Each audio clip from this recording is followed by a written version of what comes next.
हैं, मैं हूं आपका मेज़बान गुलाम मुर्तज़ा। और अचानक से कराची में टिड्डियों ने हमला कर दिया है। आपको मेरा कैमरामैन दिखाएगा कि मैं इस वक्त कराची मॉडल कॉलोनी में खड़ा हूँ और टिड्डियों का हमला हो गया अचानक से।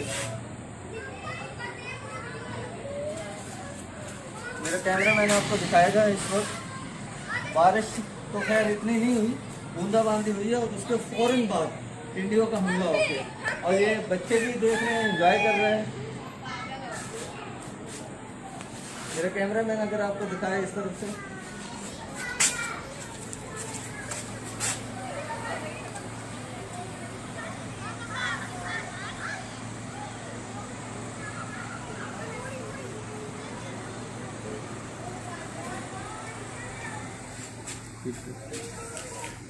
जी नाजरीन आप देख सकते हैं इस वक्त अचानक से एकदम टिड्डी दल का हमला हुआ है कराची में।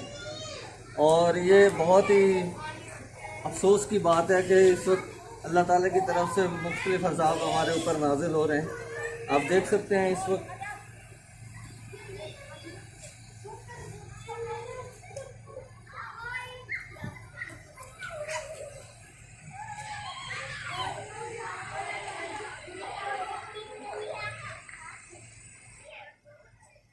मुझे इजाज़त दीजिए, मैं हूं आपका मेज़बान गुलाम मुर्तज़ा।